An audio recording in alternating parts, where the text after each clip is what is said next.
Vamos então continuando com o módulo 1, o tópico 3, nossos esquemas intermináveis, 18 esquemas desadaptativos remotos, parte 2.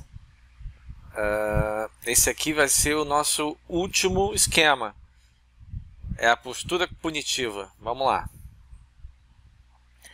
Esquema de postura punitiva. Pacientes ou pessoas com esse esquema de postura punitiva acham que a punição é a solução para corrigir erros e malfeitos em geral. São moralistas e intolerantes.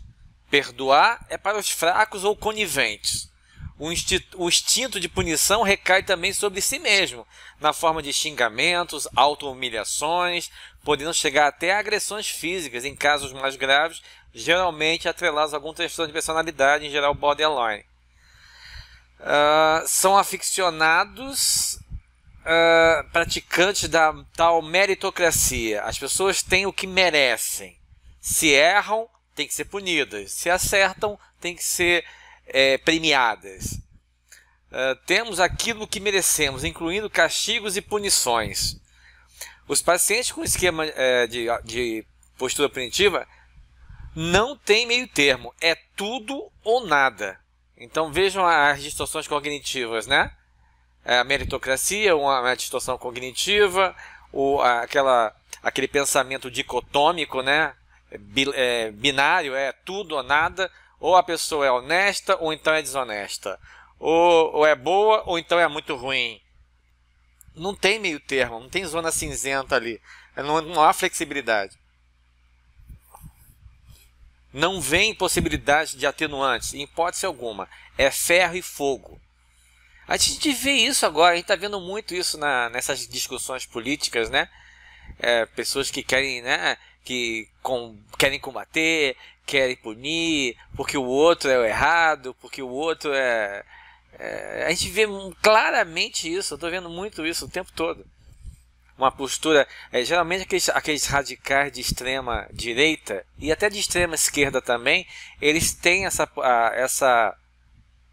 distorção, esse esquema de postura punitiva, né? No sentido de punir, né? Se desviou daquilo que eles acham que deve ser o certo, merece a punição.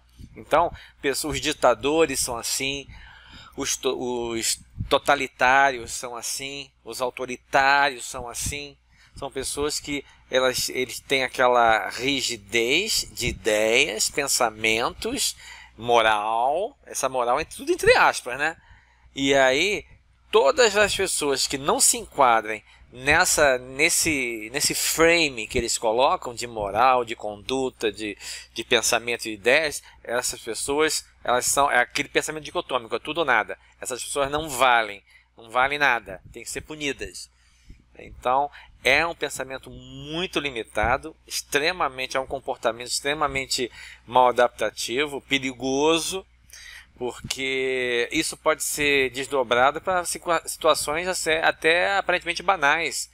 Por exemplo, um mal-entendido entre um casal e digamos que a esposa ou o marido ou o namorado ou a namorada tem o esquema de postura punitiva.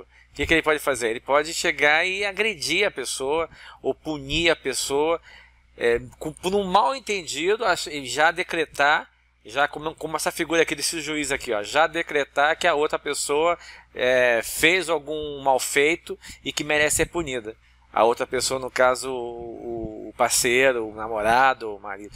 Em muitos casos a gente vê de separação em que o marido não aceita, né, a separação da esposa. O que é que ele faz? Ele tem um esquema de abandono, um esquema de defectividade, privação emocional, e aí com a compensação de postura punitiva. O que é que ele faz? Ele vai agredir, vai até matar a esposa, a parceira, porque ele não admite isso. Então, é como se a esposa, ao decretar o fim do relacionamento, ativa o esquema de postura punitiva dele ele não aceita, acha que isso é uma ingratidão, não deve ser feito, e também tem aquela mistura de esquemas, né? O medo do abandono, a privação emocional, a defectividade, tudo junto ali, e ativa então.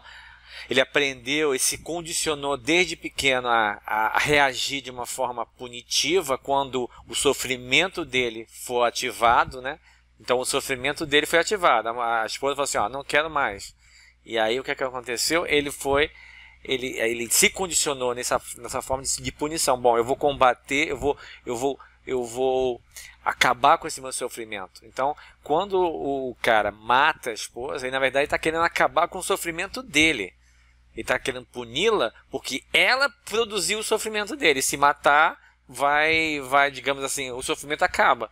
É muito comum você ver as entrevistas depois, quando o cara está na polícia e tal, ele está calmo, ele está tranquilo. Está super tranquilo, está muito calmo. Porque o objeto de sofrimento já foi exterminado. Então é muito complicado. Aqueles ditadores, Saddam Hussein, os ditadores Hitler, da antiga Roma, Calígula, Nero, todos eles tiveram esse esquema de postura punitiva. É um caso, esse esquema também está muito atrelado aos transtornos de personalidade.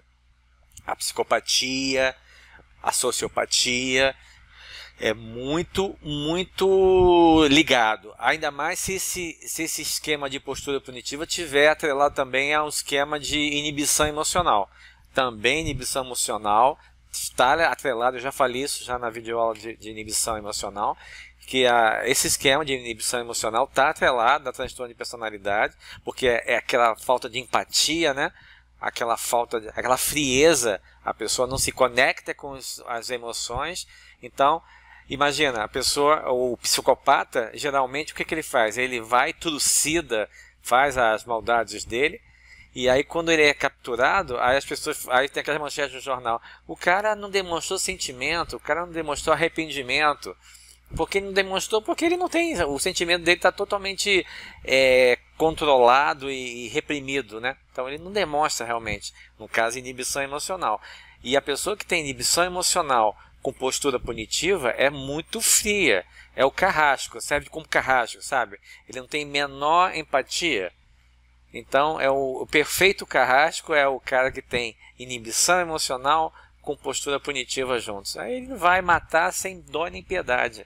Sem dó nem piedade. Então é um esquema perigoso, bastante mal adaptativo, cujas consequências podem ser bastante perigosas, dependendo da intensidade desse esquema, né? E também depende também de quais os esquemas subjacentes que estão atrelados a ele. Então vai depender, mas em geral é um esquema perigoso que a gente tem que lidar com ele de uma forma a desconstruí-lo completamente, porque é muito mal adaptativo. Em geral, o esquema é fruto de modelagem. Geralmente esses esquemas do grupo do domínio, supervigilância e inibição são modelagem. O que ela quer dizer? A criança absorveu, aprendeu, copiou, internalizou o comportamento do pai, mãe ou cuidador. Os esquemas lá do grupo do domínio de desconexão e rejeição, e autonomia e desempenho prejudicado, geralmente são de relacionamentos, são abusos, são situações estressantes, né? Eu até coloco naquele símbolo, naquelas fotos, o coração partido, é o domínio de desconexão e rejeição. E aquele homem andando na corda bamba é o domínio de autonomia e desempenho prejudicado. Esses dois esquemas são frutos de necessidades não atendidas, abusos, estresses, enfim. Mas esses esquemas mais, que digamos assim, são esquemas mais egodistônicos, esses esquemas são mais frutos de aprendizado, da convivência da criança com os cuidadores e os pais. A criança se identificou com isso, tá? Se identificou, ou então a criança sofreu e ao invés de ela fazer o inverso do esquema, ela usa o esquema que ela internalizou para impor nas pessoas aquele sofrimento que ela teve. É como uma forma de vingança, né? Eu fui punido, eu fui humilhado, eu fui tolhido, eu fui controlado, agora quem vai punir, vai controlar e vai tolher sou eu. Também tem isso. Tá? Então é bem complicado. Em geral, o esquema é fruto de modelagem, conforme falamos, dos pais ao cuidador. O paciente internalizou o esquema do pai, mãe ou cuidador punitivo, julgador, crítico e irracível. O tom de voz é autoritário, acusador e o comportamento é agressivo. Uma outra característica é o exagero da punição em comparação com o erro. Isso é muito comum, é uma distorção muito forte, né? Então, de repente, a pessoa ela tenta impor uma punição que é muito desproporcional ao pecado, ao erro da outra pessoa. Em geral, há essa característica, ok? É muito importante perceber isso. Então, o marido, a mulher quis separação, o cara vai e mata a mulher. O filho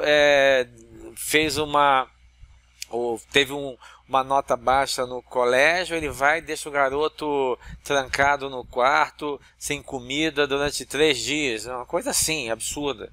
Eu já vi isso. Isso aí é coisa que eu já pesquisei. Então, geralmente o castigo e a punição é desproporcional ao suposto ato falho da outra pessoa. Isso é uma coisa muito importante de ser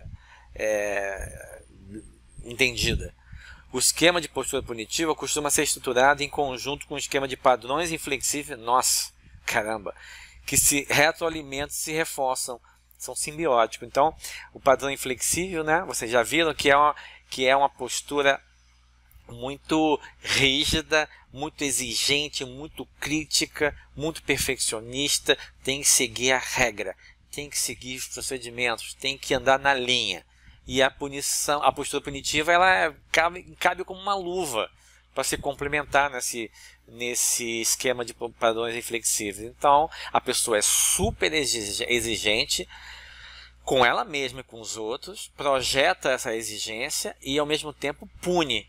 E se pune também, mas em geral elas não cometem erros, elas conseguem ser muito perfeccionistas a ponto de evitar qualquer tipo de erro, evitar o constrangimento de ter que encarar o erro. Geralmente os erros, e também ela projeta muito essa visão rígida nas pessoas, como uma forma de se autoproteger. Então ela vê mais os erros dos outros do que os próprios erros. E aí essa dobradinha, padrões inflexíveis com postura punitiva, nossa, gera um indivíduo, uma pessoa insuportável de convivência. Isso aí vai provocar um sofrimento nessa pessoa. Geralmente ela vai procurar a terapia em função do sofrimento, das consequências desses dois esquemas funcionando juntos, e não especificamente um ou outro separado. O paciente é muito exigente, se cobra bastante para atingir resultados ou padrões elevados de performance e conduta, e caso não consiga cumprir, ele se autopune. O problema é que esse paciente é exigente, intolerante e punitivo com os outros também. Outra combinação mal adaptativa envolve o esquema de defectividade com postura punitiva. Muito comum em pacientes borderline, é 100% em pacientes borderline. Quando a defectividade é ativada nesses pacientes, eles acabam se autopunindo fisicamente, eles se sentem culpados, humilhados, com vergonha, e acabam se autopunindo. Há mutilações, cortes, queimaduras, ou moralmente, né? São um lixo de ser humano, ficam se xingando, se autodepreciando. Pacientes com bulimia ou anorexia podem se punir em função de não atingirem o padrão de excelência que esperam. Padrões inflexíveis, mas defectividade. E, veja, bulimia, anorexia, transtornos alimentares, padrão inflexível, defectividade e também privação emocional com postura punitiva. Essa combinação de esquemas, todos atuando em conjunto ao mesmo tempo, é muito mal adaptativo. Ou porque comeram demais, a punição vem ou porque eles comeram demais ou furaram a dieta restritiva. Quase todo transtorno obsessivo-compulsivo também vem acompanhado pelo esquema de postura punitiva, que castiga o paciente quando ele comete erros ou deslizes nos seus rituais obsessivos, ou não atinge o seu padrão de exigência compulsiva. Muito importante, viu? Pessoas que têm o TOC, elas se autopunem. Elas têm os rituais obsessivos compulsivos e quando algo sai do eixo, quando alguma coisa sai errado nesses rituais, ou enfim, quando eles cometem algum equívoco, algum erro nesses rituais, eles se autopunem. Isso é muito 100% comum. O objetivo da terapia é flexibilizar a reação maladaptativa, desenvolvendo a empatia, a capacidade de se perdoar e, a consequência, perdoar os outros. Enfraquecer o valor que o cliente dá à punição, trocando por incentivo, reforço positivo, aprendizado e tolerância. É flexibilizar e fazer com que o paciente ele perceba que esse padrão de punição, seja autopunição ou punição para qualquer outra, para as pessoas, isso é um padrão extremamente mal adaptativo, que vem herdado, vem condicionado dos pais, dos cuidadores. Isso tem que ser bem colocado, bem confrontado aos pacientes.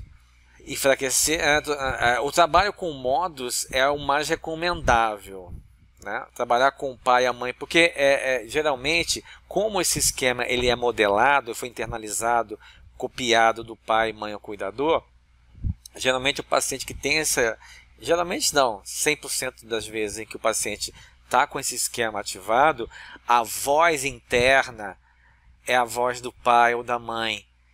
Até o vocabulário que ele fala, o vocabulário agressivo, as palavras, o tom de voz é uma imitação perfeita do pai ou da mãe ou do cuidador que ele internalizou. Então, trabalhar essa parte da pessoa punitiva, do pai punitivo, da mãe punitiva, da pessoa punitiva, a parte punitiva, tirar isso, fazer a egodistonia, fazer com que ele perceba que existe uma parte dele que ele internalizou, que é a parte mal adaptativa e que é responsável por essa ânsia de punição. Então, fazer com que ele perca essa identificação com essa parte. Restringir o instinto punitivo apenas para imoralidade e questões hediondas e graves, porque não é possível você desconstruir completamente. Você pode chegar e dar uma guinada no esquema de tal forma que ele possa apenas e tão somente ter essa mentalidade, ter esse sentimento de punição para fatos efetivamente hediondos. Eu não falei para você que geralmente pessoas com a postura punitiva ele tem uma reação muito desproporcional aos fatos, que ele acaba punindo de uma forma muito maior do que o fato em si que provocou a punição, o instinto de punição nele. Então, nesse caso aqui, o que a gente faz? Ele vai ativar a punição, o instinto de punição nele em casos efetivamente hediondos, graves. Então, pode ser feito esse recondicionamento. Vamos às distorções cognitivas? Bastante, né? Polarização, tudo ou nada. Para o cliente não existe meio termo, ou algo está certo ou está errado, ou é ótimo ou é péssimo. Se não for muito bom é porque é muito ruim. Ditadura do deveria. São muito impositivos, né? O cliente, ao invés de aceitar as pessoas em situações de vida como elas são, ou se apresentam, enfatiza como deveriam ser. O dogmatismo. O cliente acha que suas opiniões são irrefutáveis, são escritos na pedra. A verdade está sempre com ele e logo ele tende a perceber as opiniões contrárias como algo absurdo, irreal, sem sentido, descabido e passível de ser punido. Falácia da mudança. O cliente acha que a mudança cabe aos outros, que são imperfeitos, né? Que são mundanos. Para ele mudar, é necessário que o outro mude primeiro. Falácia da meritocracia. O cliente tende a pressupor que as pessoas devem ter aquilo que merecem, com base no esforço, justiça e no mérito, na moral também. Rotulação. Um indivíduo que tem uma atitude julgadora e que rotula, né, adjetivando tudo e a todos em geral de forma negativa. Ele é burro, ele é feio, eles são incompetentes, esse é um lixo, enfim, essa rotulação. Filtro negativo. O paciente tende a enxergar as pessoas e situações de uma forma predominantemente negativa. Com certeza. Ninguém é confiável. As pessoas, de repente, esquema de abuso, desconfiança e abuso, também pode estruturar um esquema de postura punitiva. Tá? Porque o esquema de negativismo e pessimismo também, enfim... Há uma dinâmica dos esquemas. Então, esse esquema de postura punitiva, ele é muito flexível, entre aspas, no sentido de se adequar a vários outros esquemas, né? Para fazer a dobradinha, né? Ou fazer aquela equação. Então, uma pessoa que foi abusada, ela pode chegar e querer punir. Ela pode criar um esquema de postura punitiva para punir e se vingar do abuso que ela teve. A pessoa que tem um esquema de negativismo e pessimismo, ela pode estruturar um esquema compensatório de postura punitiva, né? Porque ela vê as pessoas e a vida em geral de uma forma muito negativa, pessimista. De repente ela pode punir as pessoas porque essas pessoas estão impondo a ela aquela visão, elas estão confirmando todo o negativismo. Por exemplo, ela tem uma visão negativa das pessoas e a pessoa vai e comete um erro. Ela está vendo? Aí ela ratifica essa visão negativa punindo a pessoa. Se eu varresse do mundo pessoas como essas, o mundo seria melhor. O mundo só não é melhor porque existem pessoas assim. Então a gente tem que punir essas pessoas. Esse é o raciocínio, é a lógica, entre aspas, é a distorção cognitiva que os esquemas em conjunto fazem a pessoa produzir. Vamos às estratégias terapêuticas. Estruturar e desenvolver o adulto saudável. O alvo principal da terapia é a flexibilização da rigidez do padrão punitivo, ajudando o paciente a aumentar a sua tolerância às próprias falhas e erros. A questão aqui é muito importante. O paciente com esse esquema, seja compensatório ou nuclear, ou principal, ele não tolera os próprios erros. Ele é rígido com ele mesmo. Então, ele só será flexível com as pessoas se ele for flexível com ele. Então, a gente tem que trabalhar primeiro na flexibilização dele com ele mesmo, da parte mal adaptativa com ele. Então, é fazer com que ele se aceite os erros, as falhas, de uma forma muito mais natural e flexível. Aí sim que ele vai conseguir projetar isso nas pessoas. Então, não adianta trabalhar com o paciente de forma que ele não puna as pessoas ou ele não atinja as pessoas. Se ele não for trabalhado internamente, se ele não se flexibilizar, se aquela voz, aquele pai, mãe punitivos que ficam lá azucrinando a cabeça do paciente, punindo,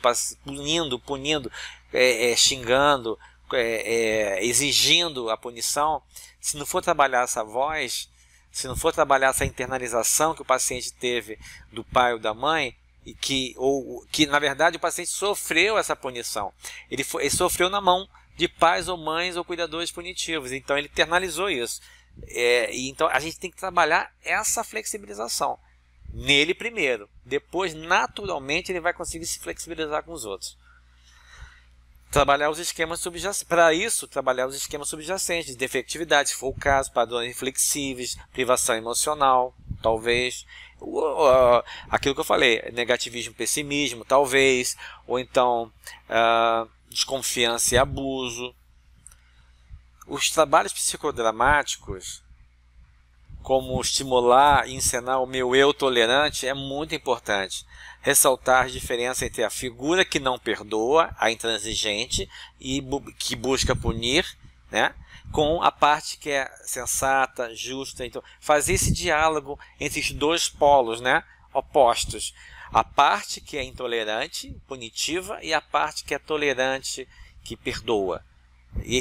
Essa parte tolerante que perdoa, ele não está bem estruturada nele. De repente, o terapeuta que vai fazer essa parte na imagem mental ou no diálogo, né, entre os polos, e depois sim o paciente irá estruturar dessa forma, irá internalizar essa parte tolerante e sensata do terapeuta, e aí ele irá imitar, né, no caso, ele modelar, internalizar e usar como exemplo a própria parte adaptativa do terapeuta para estruturar a sua parte tolerante, sensata e justa.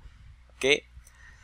Trabalhar a atenção plena, a autoobservação, isso está ligado, como falei várias vezes, ao trabalho com adulto saudável, para que o cliente consiga refletir, se dissociar da sua parte mal adaptativa, criar uma egodistonia, arrefecendo seu impulso punitivo. Isso é muito importante também. Todas as estratégias são muito importantes. Isso pode levar... Olha, tem bastante coisa aqui. Você vê que em todos os esquemas que a gente fez da estratégia terapêutica, tem muita coisa para se trabalhar. Maravilhoso. Usar fichários com mensagem, lembretes, para evitar os impulsos punitivos.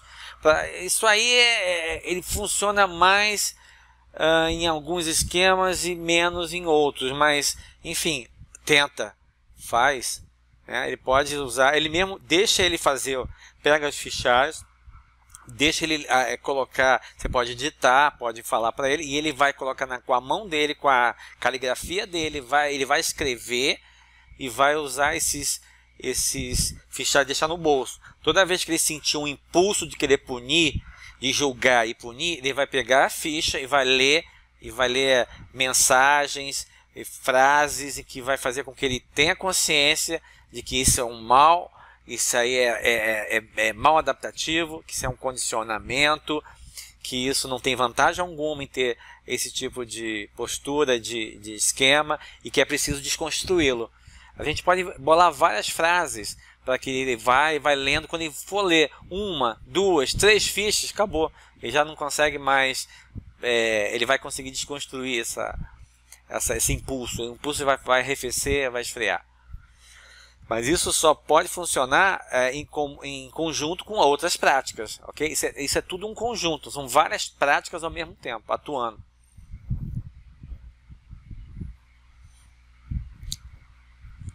Diálogo entre os polos opostos, o que pune e o que perdoa, já falamos aqui. No primeiro momento, a parte que perdoa é internalizada pelo terapeuta, que já falamos sobre isso, que confronta a parte que pune, questiona as vantagens do padrão punitivo, para expor, faz a confrontação empática com imagens mentais também, e oferece alternativas adaptativas, como reforço positivo, limitar a parte punitiva em questões graves, hediondas e imorais, como já colocamos. Na relação terapêutica, o terapeuta irá confrontar o esquema do paciente se mostrando tolerante com os próprios erros e falhas, e com as próprias falhas, né? E com as falhas do paciente, pequenas que sejam, ou seja, o terapeuta ele irá mostrar, ele irá confrontar o esquema do paciente, cometendo, isso pode ser feito de uma forma deliberada, cometendo alguns erros e encarando esses erros com naturalidade, com tranquilidade, com equilíbrio. Então isso é uma forma de confrontação inconsciente. O paciente verá que eu me perdoo, eu perdoo as minhas falhas, né? E de repente você conversando com o paciente, você conte de falhas que você já teve, várias, assim, que você se perdoou, você aprendeu com elas. Essa é uma forma adaptativa de você lidar com essas falhas e não se punir, e não se auto-punir, ou mutilar, se arranhar, ou se xingar, se depreciar, usando aquele padrão que ele internalizou. Então é muito importante fazer desse jeito. O próprio paciente pode contar as histórias dele, em que ele falhou várias vezes e que ele aprendeu com as falhas e, enfim, e cresceu, evoluiu com elas, ao invés de simplesmente punir, se autopunir.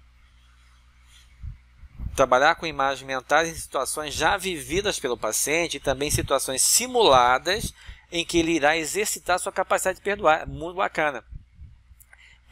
Pode pegar situações que já aconteceram, em que ele puniu, em que ele julgou e puniu, e ele de novo na mesma cena em que ele vai perdoar. Como é que ele está se sentindo?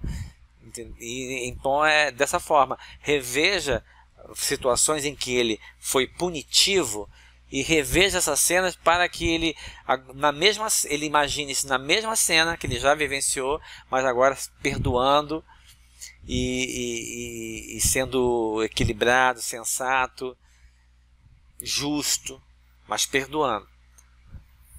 Trabalhando a sua tolerância, a sua empatia, o seu equilíbrio.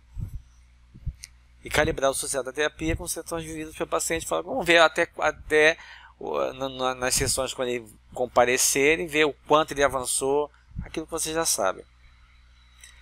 Próxima videoaula é sobre os estilos de enfrentamento. Então encerramos o tópico 3, agora vamos para o tópico 4, estilos de enfrentamento.